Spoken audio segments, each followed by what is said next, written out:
Yo, YouTube, it is your boy, AKAFloorGeneral, with a brand new video. I'm going to be showing you guys my jumper, along with my dribble moves in this video.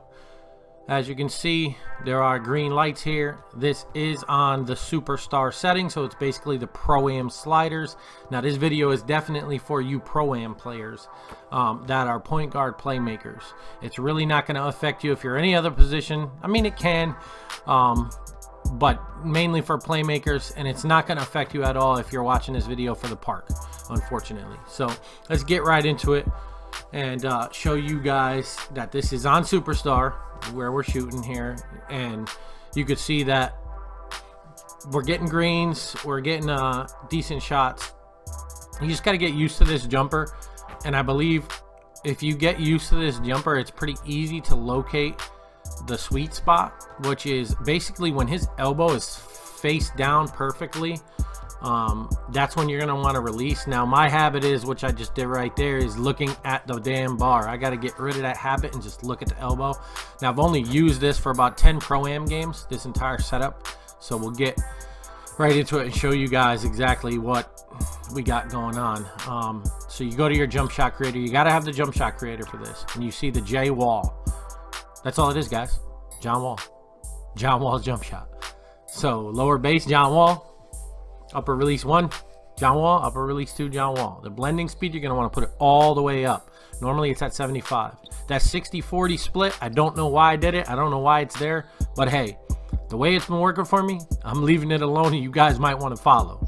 So with that being said, we'll move right on. You guys can see what those settings are. Take a picture, screenshot, whatever you want to do, and then apply that to your jumper.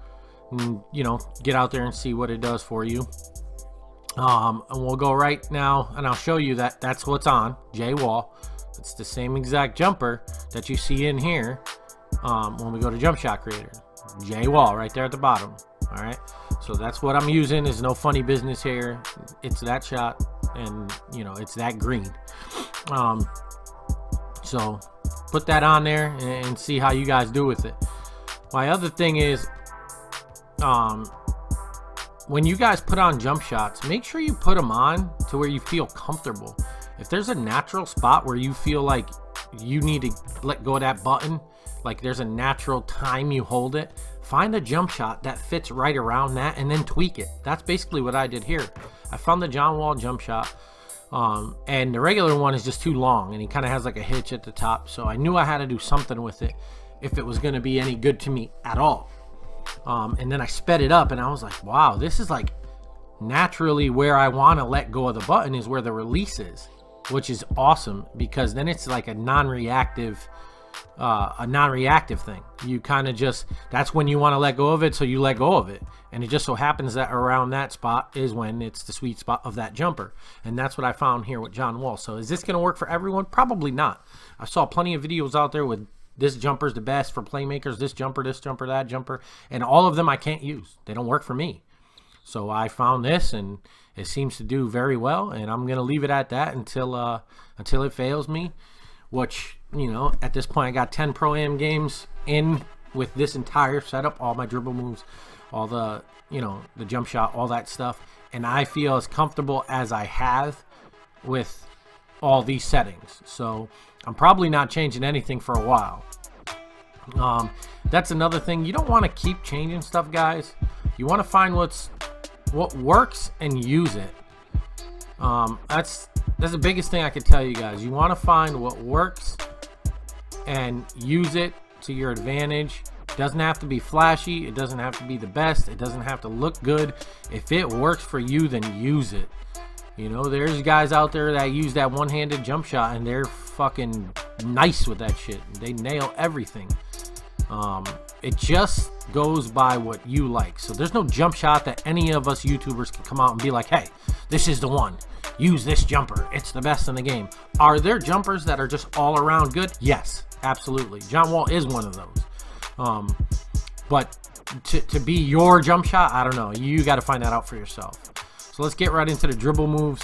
I got the ISO crossover normal one. Very good, guys. You're going to want to put this on. Best for when you take the ball out of bounds. You're bringing it up court. If the guy comes up to about half court to get you.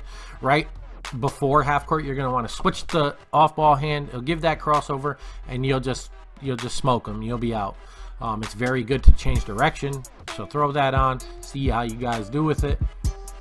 And then the ISO behind the back. I use normal too. There's a couple good ones a lot of people use out there. There's, I think it's Elite 4 is one of them I had on before. But Elite 4 is very good. I just find normal 2 to be the fastest. So if I'm in the lane and I want to just get it behind my back and lay it up, I can do that with this. It's just very quick. He gets it wrapped around his back. ISO spin, I use normal 1. You can use whatever you feel like. As you can see, guys, I use a lot of normals in this. A normal 1, normal 2, normal 1. In all my settings, there's pretty much a lot of normal moves. That's because I'm not trying to be flashy, and I don't play the part. I just want to use the move to get me to where I want to be, the space I want to get, and use it to my advantage. I can't be too flashy. All right. So you're definitely going to want to put this on normal 5, guys. Normal 5. It is the best. You can spam it. Just keep clicking up on your right thumbstick, and that's your rhythm dribble, and it'll just keep going back and forth. All right. Use that, especially around pick and rolls. Then your basic size up, I use Elite 3 in combination with the normal 1 crossover. They kind of go hand in hand. Then I use Kemba Walker as the hezzy. I like that because you give him the hezzy, and then you can mix in the normal 1 and Elite 3 crossovers or basic size up and kind of catch him on it, and you get a nice crossover, and then you be out. Kyle Lowry is very nice because you can kind of just spam that left to right thumbstick motion, and he kind of just keeps going between the legs, between the legs, between the legs, and then you hit a crossover normal 1 or an Elite 3 off it, and you can create some nice space, especially coming off a pick. You hit that a couple times, get the defender off balance, and then you burst out of it, you'll be good to go. Then behind the back, I used Elite 1. I'm not really sure why I used Crawford in the past, but it's there, and I'm using it now, and it seems to work. Like I said, the past 10 games I've been balling, guys, so I'm not changing anything. Everything is staying right where it is. I feel real comfortable out there on the court with my moves. I feel like one with the joystick and my dribble moves, which hasn't been the case all year. I've been working on trying to find these moves and learn the moves and get really good with the dribble moves, but I'm not a dribble god, and I don't see myself as even a good dribbler. I just want to use the dribble moves in the game to get me where I want to be on the court, and that's it. And then I decide what I want to do from there. Mostly get my teammates open and get them the ball.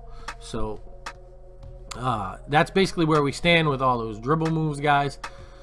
You're definitely going to want your playmaking and all that stuff up there. So if you're a playmaker and you're not maxed out, just max it out, guys. I know it's a grind. Just get to it and do it.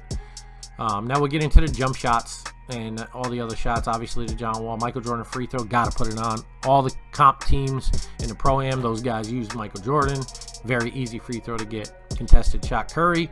Dribble pull-up, Curry, definitely those two. Spin jumper, I use Lance Stevenson. You can also use normal 13. It's a very good spin jumper, but the problem I find with it is when you do the spin, when he does the spin jumper, he kind of goes back 2 or 3 feet on the court from wherever you start to move, so it makes your shot longer instead of putting pressure on the defense. I like to use the Lance Stevenson because you can get to right around the elbow area, hit that double spin, and it gets him at the free throw or inside it just a little bit instead of him going with the normal 13. If you hit it at that point, you'd probably be at the top of the round spot of the key, not the 3, the key. But still, you're 2 or 3 feet out from where you would have been if you hit the Lance Stevenson spin jumper in the same spot. So if you hit these in the same spot, you're going to be 2 to 3 feet behind. So it's going to be a longer shot with normal 13 than it will be Lance Stevenson, but it does work. It is effective. You can use it. I used it all the way up until this point. But then I found this Lance Stevenson, and my God, this shit works, bro. You can be on a fast break and hit them with that, and they're lost. As long as you got a good release off it, you're going to make it every time because they're not even going to be in your face. The hop jumper, I use normal too. I like how he gets that little stutter or double step, I would say, when he goes to the left. Not that, but right here you'll see it. Like right there, that little double hop step. It's very good. It works well. Also, post fade Michael Jordan, post hooks O'Neal, post hop shot 1, shimmy shot 1. All these I don't even really use, so I don't pay much attention to them. The protect jumper 1, I don't use them. I kind of just leave them the way they are. All the other ones you're definitely going to want to change. Get them what you're used to and your play style, and fit around that. So let's get into the dunks and layups. I use the cradle dunks. Haven't really seen them blocked much, so that's why I like them. And then it's just basic stuff after that, guys. One handers off 1, one handers off 2, basic hangs off 2, the hangs off 1. And then I go down to the bottom here, and where you get a little bit of fancy stuff. I get on dunks 13, I use basic 360s. If I'm on a fast break steal, I pull back on the right stick and just hit the 360 just to be a little flashy, but don't use it other than that.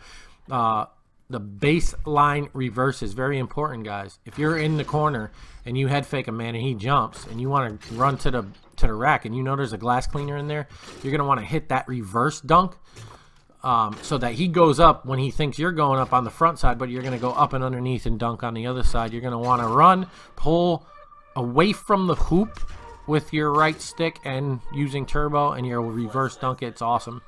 Works most of the time. John Wall layups. I love John Wall for some reason. I keep going back to his jumpers, layups, and stuff like that. So John Wall it is. Works well for me, so I keep alley-oop 1, alley-oop 2, and then no contact dunks. Obviously, I'm a playmaker, so that is empty.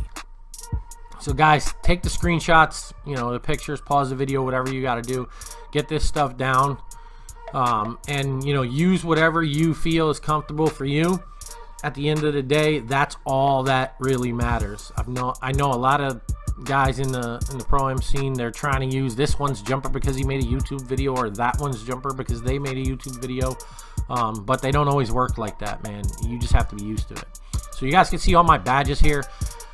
To make your shots and be very good, you have to get all these badges. Get the sharpshooter badges, limitless range, mid-range deadeye, tireless scorer, you know, mid-range deadeye, deep range deadeye, corner specialist, catch and shoot, teardropper, relentless finisher, acrobat. All those, get them. I know it's a grind, guys, but those are needed badges for the pro-am. Your playmaker is a shot creator. Like, he's a god with those badges, man. You can do everything a shot creator can do pretty much. Shooting off the dribble. Get your badges Hall of Fame. I cannot stress it enough. It sucks. Dimer's a piece of shit to get. I know it's a fucking grind, but just go out there, grind. Takes about a week or two, whatever it takes. Just do it, get it, you know. And then obviously get all your blue badges, microwave, spark plug, all that stuff. Get those, they help. These are all the badges I need, guys. I'm not getting any more. I'm done. I am not playing any more my career games. I got all my hot spots. If you look at when I'm dribbling around the court, you can see the red ring around me. They're all hot. I don't need to go back into my career. I don't want any other badges. I don't need to go in my career and fuck up my hot spots, because then I got to play more games to get my hot spots back. But as you can see, the hot spots are everywhere, you know, and that's pretty much it, guys. Get the badges, get the hot spots, get there, get in the pro-am, get the moves that you feel comfortable with, and go out there and ball the fuck out. Be one of the best playmakers out there. The game really isn't that hard. It just takes a lot of work, a lot of practice, man. You gotta work, you gotta grind. So with that said, guys, thank you for watching. Please subscribe, like the video, give it a thumbs up. It's your boy, AKAFloorGeneral, and we out. Back with another one in a few days, guys. Thank you. Bitch, I wanna party like Mascot.